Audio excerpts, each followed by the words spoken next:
When you think about a traditional classroom, there is this um, expectation of obvious cause and effect. Right, like a machine almost. Exactly. It's like a machine. A kid throws a paper airplane, the teacher intervenes, the behavior gets corrected, it's visible, it's loud. Yeah, if something is crashing around in the physical space, it demands immediate attention. Right. And as adults, we're completely wired to respond to things that disrupt our environment, you know.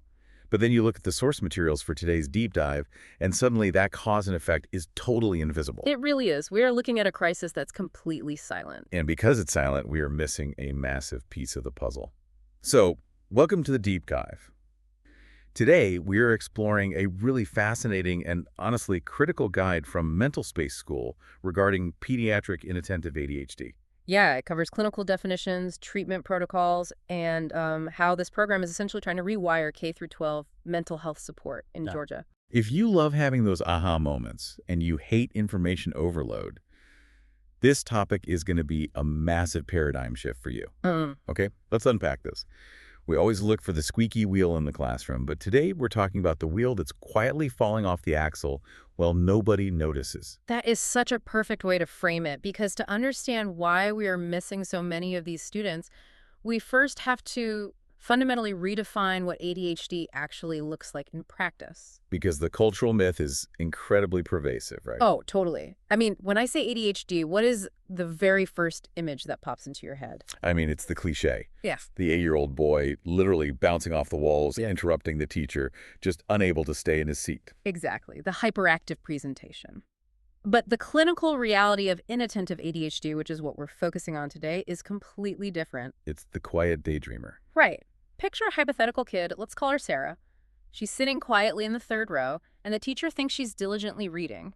But she's not. No. Sarah has actually read the exact same sentence about George Washington like 4 times. Wow. Because her brain is desperately trying to process the hum of the fluorescent lights, the kid tapping a pencil 2 desks over, and a totally random thought she had about lunch. Wait, hold on.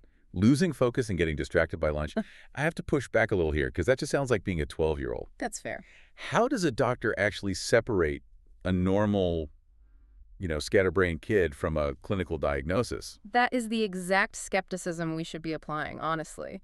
And it's why the clinical diagnosis is so rigorous. It's not just a kid having a sleepy Tuesday. Right. The diagnostic criteria require a very specific pattern. For children under 17, clinicians are looking for 6 or more distinct symptoms of inattention. Okay, so 6 symptoms, and it's not just a temporary phase, right? Exactly. These symptoms must persist for at least 6 months, and they have to have been present before the age of 12. So duration is a really big factor here. Duration, yes, but also environment. A key metric is that these struggles must occur in 2 or more settings. Oh, interesting. Yeah, so if Sarah is only unfocused at school, but she can organize a complex Lego city at home for like hours without issue, the clinician has to ask if the school environment is the problem rather than a neurodevelopmental one. So it has to cause clear, demonstrable functional impairment across her whole life. Precisely. So what are the actual mechanics of those symptoms? I know the clinical guide lists things like careless mistakes, failing to follow instructions, losing belongings, avoiding sustained mental effort. Easy distractibility, forgetfulness, yeah. But why? What is actually happening in the brain that makes a simple math worksheet feel physically impossible? Well, it comes down to how the brain regulates dopamine and executive function. Dopamine is the neurotransmitter responsible for reward and motivation. Right, the feel-good chemical. Exactly. In a neurotypical brain, simply completing a task like finishing a math problem provides enough of a dopamine drip to keep you moving to the next one. But in an ADHD brain, that baseline dopamine is much lower, so the brain is literally starving for stimulation. Oh, wow. When confronted with a low-stimulation task, the brain basically refuses to engage. It drops the task entirely and goes searching for something, anything more interesting. I am trying to wrap my head around that internal experience. Yeah. Is this basically like having a high-powered smartphone where the processor is running perfectly fine, but the battery drains instantly because it's constantly searching for a Wi-Fi signal? That is a highly accurate way to look at it, actually. The brain's hardware, the intelligence, is incredibly capable. But the energy required is just too much. Yeah, the energy required to simply force that connection to an understimulating task is exhausting. And here is the defining feature of inattentive ADHD. Hyperactivity and impulsivity are minimal or completely absent. What's fascinating here is how the absence of disruptive behavior is precisely the mechanism that allows these kids to slip under the radar. Exactly. Sarah isn't throwing a paper airplane, so the teacher's attention naturally goes to the student who is. Which logically leads us to a really uncomfortable truth about who gets noticed. Because if these kids aren't throwing chairs, but they are internally drowning, who is actually getting diagnosed and who is getting left behind? The demographic data is sobering. According to the CDC, pediatric ADHD affects approximately 11% of U.S. children ages 3 to 17. 11%. That's huge. It is, but girls and students of color are dramatically underdiagnosed. Let's drill into that. Why those specific groups? It's a combination of presentation and societal expectations. Girls, for instance, are socialized from a very young age to be compliant and quiet. Right. So they're much more likely to present with this inattentive type. Furthermore, they are highly prone to something called masking. Masking, like actively hiding the symptoms. Precisely. They realize they are out of step with their peers, so they expend massive amounts of cognitive energy pretending to pay attention. Oh, that sounds exhausting. It is. They mimic the organizational habits of kids around them, and they hide their mistakes. They internalize the whole struggle. And what about students of color? For students of color, systemic biases often mean their symptoms, if they do show frustration, are mischaracterized as behavioral issues rather than neurodevelopmental ones. So they aren't inconveniencing the adults in the room. Or if they are, it's being interpreted through a punitive lens rather than a medical one. Yeah.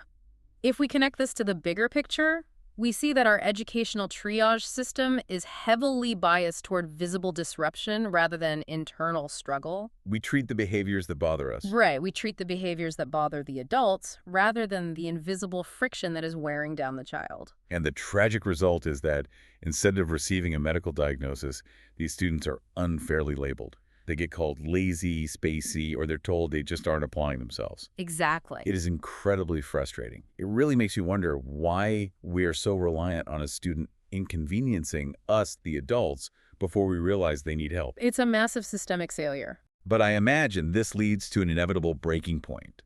A kid can only mask for so long before they hit a wall. And when they do, well-meaning parents scramble for answers. Which brings us to the absolute minefield of modern diagnosis. Minefield is definitely the right word. Because there is such a desperation for answers, people are increasingly turning to the internet. Oh yeah, TikTok, Instagram. Right. But the guide we are reviewing is emphatic. A proper diagnosis must come from a licensed clinician through a comprehensive evaluation. So, to be incredibly clear to everyone listening, a 30-second video on social media telling you that losing your keys means you have ADHD is not a clinical tool. Not even close. The standard screening process is rigorous. It heavily utilizes something called Vanderbilt rating scales. What are those? They are detailed behavioral questionnaires. But they aren't just given to the child or the parents, they are given to the teachers, too. Why the teachers? Just to get more data points. To establish that cross-environment pattern we talked about earlier. A parent might see a child struggling to do homework, but a teacher might observe that the child is perfectly focused during structured class time, but falls apart during unstructured group work. Ah, okay. You need a 360-degree view. Exactly. And the real reason you need a licensed clinician running this process is because of something called differential diagnosis. Yes, this stood out to me in the sources. Yeah. Walk us through differential diagnosis, because it seems to be the absolute core of why professional evaluation is non-negotiable. Differential diagnosis is the process of distinguishing a specific condition from others that share similar clinical features. Okay.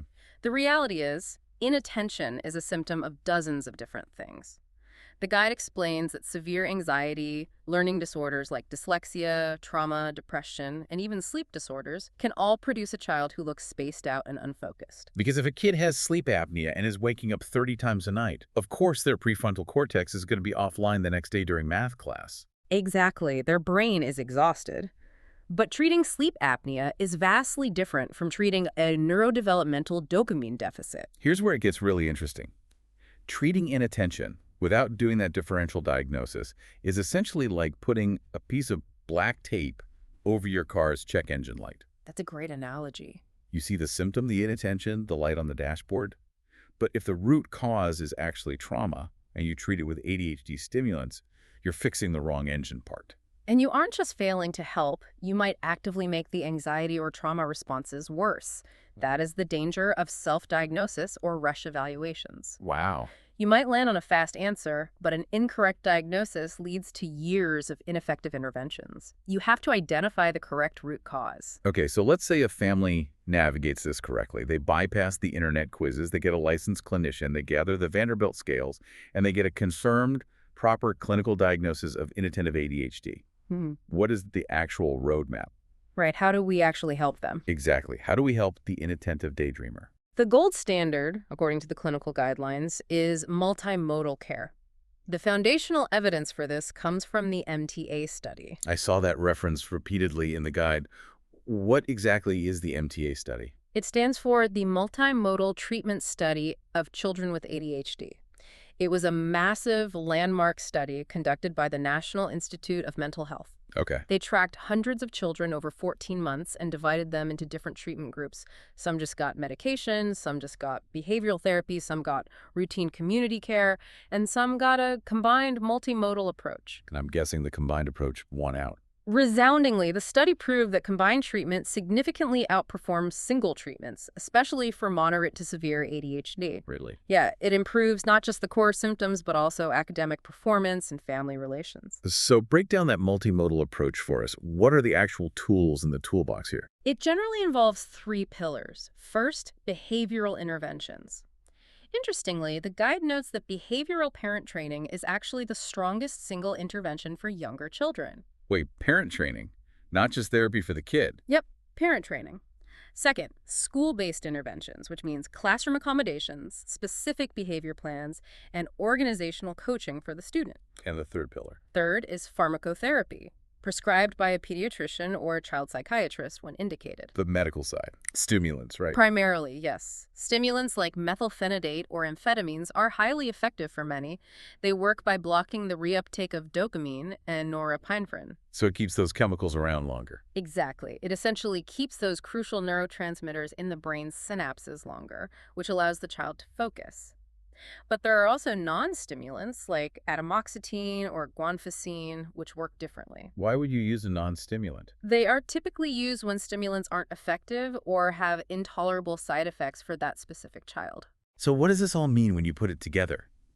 If the medication adjusts the neurochemistry, if it acts like a pair of glasses that finally helps the brain see the task, clearly, is the behavioral parent training. Basically the driver's ed, so the family actually knows how to steer this newly focused brain. I love that framing.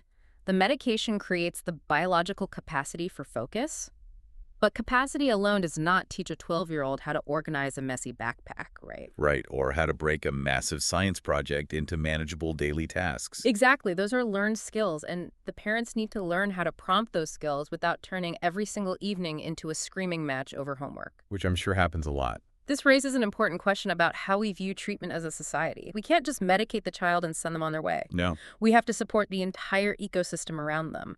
The parents and the teachers need the tools to structure the environment in a way that allows that child's brain to actually succeed. But let's be real for a second.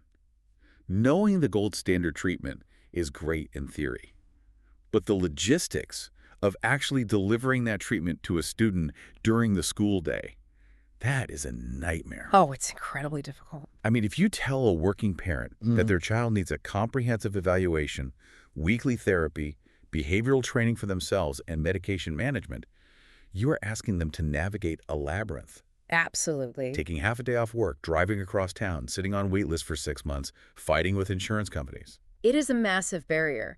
The friction in the traditional healthcare system is exactly why so many kids fall through the cracks even after they are identified. Which makes the final part of our source material so compelling. We are looking at a case study of a program called MentalSpace School, which is operating right now in Georgia. Right.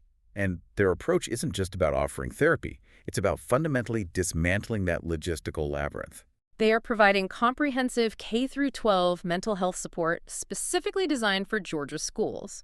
And they are doing it by embedding the care directly into the school environment. So how does that actually function on the ground? Because it's one thing to say you're in schools, it's another to actually bypass those wait lists.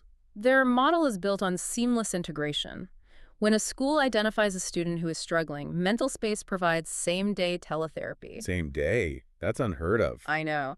And they assign dedicated therapist teams to specific schools, which is crucial because it builds continuity of care. The student isn't talking to a random person every week. They're talking to their specific therapist. And it goes beyond just individual therapy for the kid, right? Yeah. It touches on that ecosystem approach we talked about earlier. Exactly. The sources detail a really broad scope. They do crisis intervention, suicide and violence prevention, staff wellness, family counseling, parent training, and prescriber care coordination. Wow, so they really handle the whole picture. They do. They even do classroom consultation for the teachers. So the teacher who is struggling to manage Sarah in the third row can get direct advice from a clinician on how to structure her day. It's a fascinating logistical shift. Instead of forcing the struggling parent to go out and hunt down all these disparate services, MentalSpace School is essentially dropping a state-of-the-art clinical command center directly into the school's existing architecture. And they are doing it with a huge emphasis on accessibility.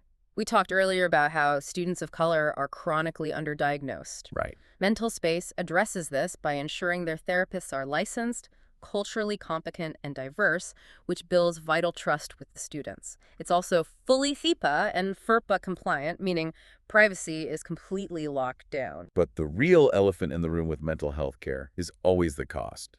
A program like this sounds wildly expensive for a school district or a family. This is where their financial model is actually quite innovative. For families on Medicaid, the out-of-pocket cost is exactly $0. Like zero. Zero. And for families with private insurance, they have aggressively in-networked with almost all the major commercial plans operating in Georgia. Like who? We're talking Blue Cross Blue Shield, Aetna, Cigna, United Healthcare, Humana, and the major state plans like Peach State, CareSource, and Amerigroup. Okay, so by operating in network, they remove that massive financial friction that usually stops families from getting help. Exactly. And there is a legislative angle here, too. The guide mentions something about Georgia law, specifically HB 268. Right, I saw that. What is that mandate? It's a Georgia mandate that essentially requires schools to have highly structured, comprehensive mental health protocols in place by July of 2026. It's coming up fast. Very fast. And for a lot of school administrators, building that kind of system from scratch is daunting. MentalSpace School acts as a turnkey solution to help districts reach compliance ahead of that deadline. So they are solving a problem for the child, the parent, and the school administration all at once. For any educators or administrators in Georgia listening who are staring down that 2026 deadline, the contact information in the source guide is mentalspaceschool.com, or you can email them directly at mentalspaceschool@shecitytherapy.com. It represents a very pragmatic bridge between clinical theory and on-the-ground application. It's taking the data from studies like the MTA and actually making it accessible to the kids sitting in the classroom today. Let's bring this all together because we've covered a massive amount of ground today. We started by dismantling a really stubborn myth. Inattentive ADHD isn't about the kid bouncing off the walls. Right. It's the quiet daydreamer, the kid whose brain is starved for dopamine, quietly losing pencils and rereading the same paragraph. And because that struggle is quiet, it creates a crisis that hides in plain sight. It's exactly why girls and students of color are chronically missed, forced to mask their exhaustion, and unfairly labeled as lazy. We learned that navigating this requires precision. You need a licensed clinician using tools like Vanderbilt rating scales to rule out things like trauma or sleep disorders through differential diagnosis. Tuck is not a doctor. Definitely not. And once you have that diagnosis, the data is clear. Multimodal treatments combining the glasses of medication with the driver's ed of parent training and school accommodations are the gold standard. Finally, we examined the logistical reality of providing that care. Programs like MentalSpace School in Georgia are attempting to eliminate the barriers of time, money, and geography, embedding life-changing care directly into the school system. It is a profound shift in how we approach pediatric mental health. But as we wrap up today's deep dive, I want to leave you with a final thread to pull on. Okay. We have focused heavily today on the source material, which is all about how we diagnose and treat the child to help them function in a traditional school setting. But if 11% of children have brains wired this way, what if the ultimate treatment isn't just adapting the child to fit the modern classroom? Oh. What if the next evolution of education is redesigning the classroom itself to naturally harness the incredible divergent power of the daydreaming brain? That changes the entire perspective. from fixing a deficit to optimizing a difference. Exactly. Thank you so much for joining us on this deep dive. Your time and your curiosity mean the world to us. Keep asking those big questions, keep looking past the obvious, and we will see you next time.